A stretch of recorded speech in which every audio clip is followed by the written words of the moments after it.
Le Petit Prince, chapitre 8.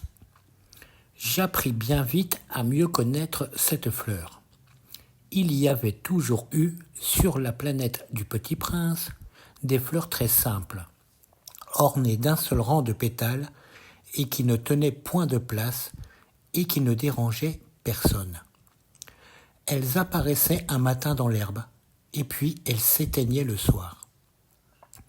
Mais celle-là avait germé un jour d'une graine apportée dont on ne sait où, et le Petit Prince avait surveillé de très près cette brindille qui ne ressemblait pas aux autres brindilles.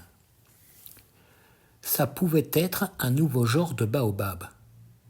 Mais l'arbuste cessa vite de croître et commença de préparer une fleur. Le Petit Prince, qui assistait à l'installation d'un bouton énorme, sentait bien qu'il en sortirait une apparition miraculeuse. Mais la fleur n'en finissait pas de se préparer à être belle, à l'abri de sa chambre verte. Elle choisissait avec soin ses couleurs. Elle s'habillait lentement. Elle ajustait un à un ses pétales. Elle ne voulait pas sortir toute fripée comme les coquelicots. Elle ne voulait apparaître que dans le plein rayonnement de sa beauté. Et oui, elle était très coquette. Sa toilette mystérieuse avait donc duré des jours et des jours. Et puis voici qu'un matin, justement à l'heure du lever du soleil, elle s'était montrée. Et elle, qui avait travaillé avec tant de précision, dit en bâillant « Ah, je me réveille à peine. Je vous demande pardon. Je suis encore toute décoiffée. » Le Petit Prince alors ne put contenir son admiration. « Que vous êtes belle, n'est-ce pas ?» répondit doucement la fleur. « Et je suis née en même temps que le soleil. » Le Petit Prince devina bien qu'elle n'était pas trop modeste, mais elle était si émouvante. « C'est l'heure, je crois, du petit déjeuner, » avait-elle bientôt ajouté. « Auriez-vous la bonté de penser à moi ?» Et le Petit Prince, tout confus, ayant été chercher un arrosoir d'eau fraîche, avait servi la fleur. Ainsi l'avait-elle bien vite tourmentée par sa vanité un peu ombrageuse.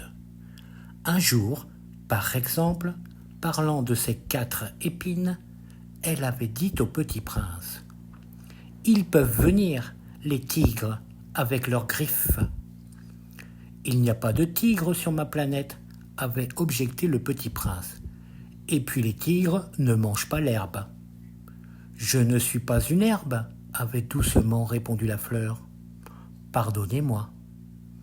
Je ne crains rien des tigres, mais j'ai horreur des courants d'air. Vous n'auriez pas un paravent ? » « Horreur des courants d'air ? Ce n'est pas de chance pour une plante, » avait remarqué le Petit Prince. « Cette fleur est bien compliquée.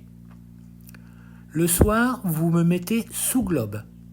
Il fait très froid chez vous. C'est mal installé.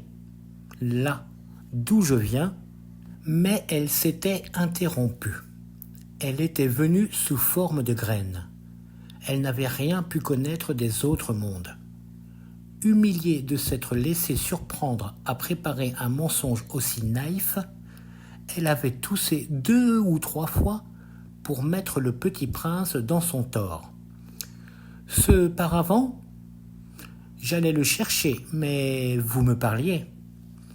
Alors elle avait forcé sa toux pour lui infliger quand même des remords. Ainsi le Petit Prince, malgré la bonne volonté de son amour, avait vite douté d'elle. Il avait pris au sérieux des mots sans importance et était devenu très malheureux. « J'aurais dû ne pas l'écouter, » me confia-t-il un jour. « Il ne faut jamais écouter les fleurs. Il faut les regarder et les respirer. La mienne embaumait ma planète, mais je ne savais pas m'en réjouir. Cette histoire de griffes qui m'avait tellement agacé eût dû m'attendrir. Il me confia encore. Je n'ai alors rien su comprendre. J'aurais dû la juger sur les actes et non sur les mots. Elle m'embaumait et m'éclairait. Je n'aurais jamais dû m'enfuir.